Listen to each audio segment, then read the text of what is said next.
성경은 하나님께서 이 땅에 이루고자 하시는 웅대하고 장엄한 꿈의 서사시입니다. 구약의 모세오경과 예언서를 보면 이러한 여호와 하나님의 꿈이 기록되어 있는데, 하나님의 꿈은 우리가 다 잘 알다시피 이 땅에 거룩한 나라가 이루어지는 거예요. 아멘. 창세기에는 믿음의 조상 아브라함과 이삭과 야곱, 요셉의 믿음의 삶이 기록이 되어 있습니다. 출애굽기에는 하나님의 꿈을 구체화시키기 위해서 120년 동안 헌신한 모세, 그리고 하나님과 신의 산에서 계약을 맺고 세상을 구원할 구원 공동체로 출발하는 이스라엘이 등장하고 있습니다. 민수기에는 하나님과 맺은 신의 산 계약법을 배우고 몸에 익히는 훈련과 교육 과정이 기록되어 있고, 신명기에는 모세의 유언 설교가 들어 있습니다. 예언서 또는 예언자, 이들이 누굴까? 예언서는 모세의 신명기를 따라 살아야 한다고 외친 평신도 신앙 지도자들의 설교 모음집이고, 예언자는 모세의 신명기를 통해 이스라엘 계약 공동체가 가나안 땅에 거룩한 나라를 세워가야 한다고 끊임없이 외치고 가르치던 자들, 그들을 예언자다 이렇게 부르고 있습니다. 아멘.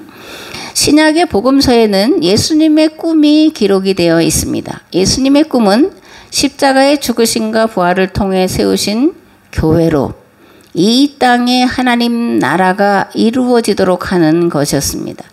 사도행전에는 사도 바울의 꿈이 기록되어 있는데, 사도행전을 통해서 우리는 사도 바울이 어떻게 자신의 꿈인 즉 로마 제국을 복음화시킬지에 대한, 그리고 어떻게 복음을 지중해 세계로 확산시켜 나갔는지를 우리에게 잘 말해주고 있습니다.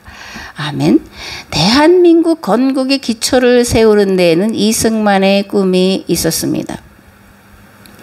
이 시기에 이승만은 불평등 조약으로 말미암아 장차 대한제국의 주권과 영토가 일본에 유린당할지도 모른다는 우려 속에서 독립정신이라는 책을 썼어요.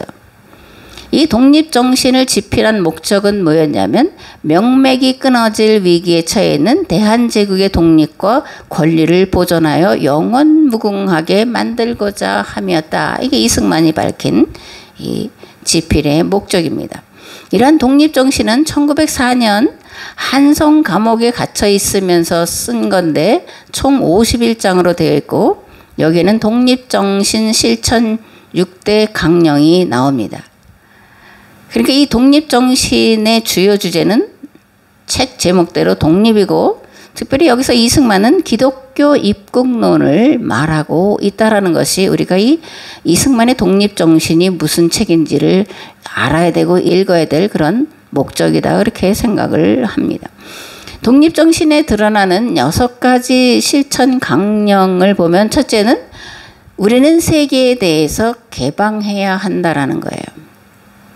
조선사회가 폐쇄성을 벗어나 부국을 이루려면 개방, 교류, 통상을 해야 한다는 겁니다. 두 번째로, 새로운 문물을 자신과 집안과 나라를 보존하는 근본으로 삼아야 한다. 이를 위해 외국 유학 등을 통해 신학문을 연마하고 새로운 기술을 도입해야 한다. 셋째, 외교를 잘해야 한다.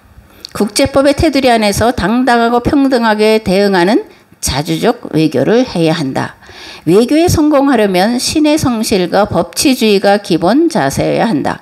넷째, 나라의 주권을 소중히 여겨야 한다. 법치주의와 인도주의가 정립되어야 하는 것은 기본이고, 더하여 인도적 사업을 벌여야 한다.